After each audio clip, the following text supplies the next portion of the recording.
So these two guys, Martin and Jacques, have been coming out here for many years, longer than I've had the privilege of being involved, but it occurred to me a while back that these momentous events that have happened here on our fields, on the fields of Newbury and Washcommon, really could slip into oblivion if people didn't take the trouble to think about what's happened here in the past. And these two guys, every year without fail, are here on the anniversary of the battle. This year, 381 years ago. And it's a privilege and a pleasure to be here and to have you folk with us again tonight to remember what happened here and its outcome, as Jacques was just saying, in terms of the end of the English Civil War. The battle here in 1643 was in the early years of the English Civil War, when the country was in an enormous state of flux. Towns and cities and localities and the lords of the manor of different places were having to decide who to support.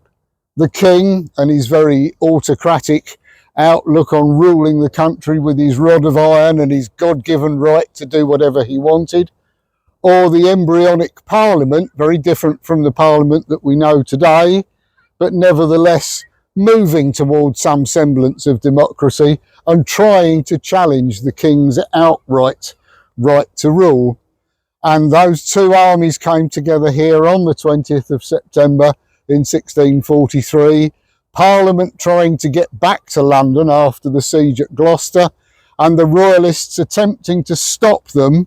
And had they done that successfully and Parliament been beaten here, London, the parliamentary capital headquarters, would have fallen and Parliament would have ceased to exist, and the king would have carried on, reinforced in his idea of the divine right to do whatever he wanted.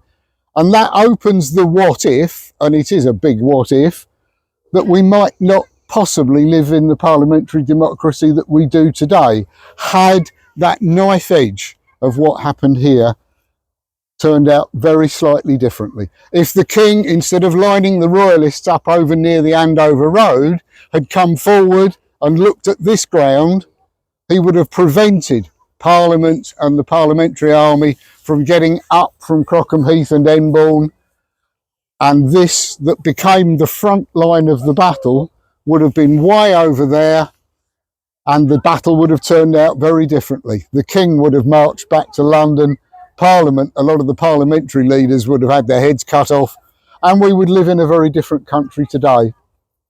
So what we do at dusk every time the anniversary comes round is to gather and to pause for a few moments and to give thanks. Because although that battle, and every battle, even those that are going, especially those that are going on today, are bloody, cruel, horrible, unpleasant things, the men and some women, of course, who were here on the 20th of September were fighting for what they believed in. The Royalists believed in Charles I, that he had the right to rule. Parliament believed that he needed taking down a peg or two, and that if the free folk of England were to have any rights, that Parliament had to stand up for those rights. And so they came to blows when they could no longer speak about it. And so Newbury is one of those places where I like to remember both sides, who fought passionately for what they thought was the right outcome, and somewhere between 3, 5, possibly as many as 10,000 people died across the fields of Newbury that day.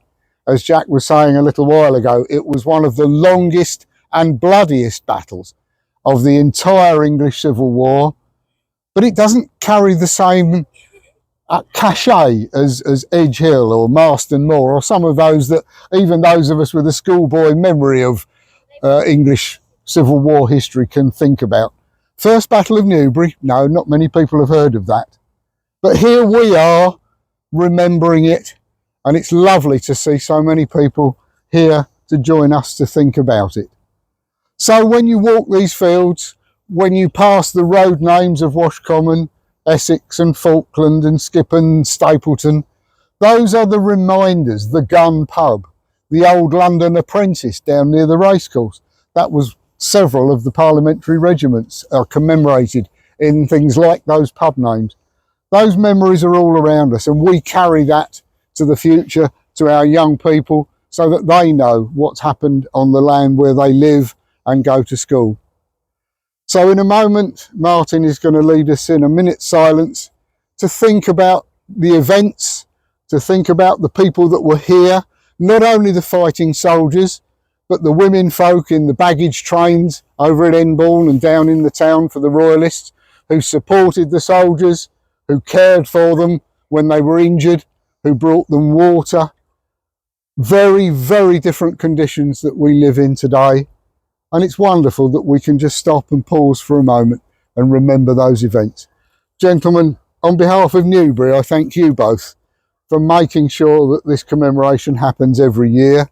And I thank you all for coming here to be with us. It's wonderful when we can gather more than 2 or 3 or 4 of us. Let us enjoy the sunset. Let us think a little bit about those events. Gentlemen, over to you. Advance your pike. Give general salute.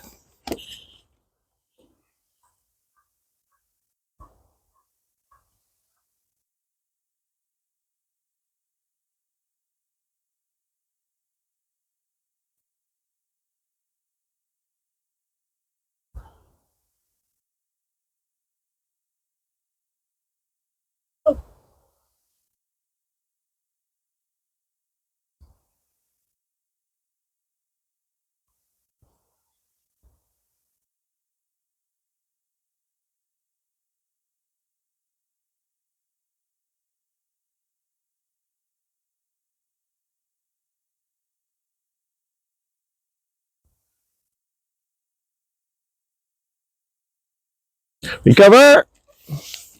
Order your arms. Thank you all for coming out this evening. A round of applause for our reenactors, folks. Well done, guys. Thank you so much. See you all here next year. Bless you, Martin. No, thank you. Thank you.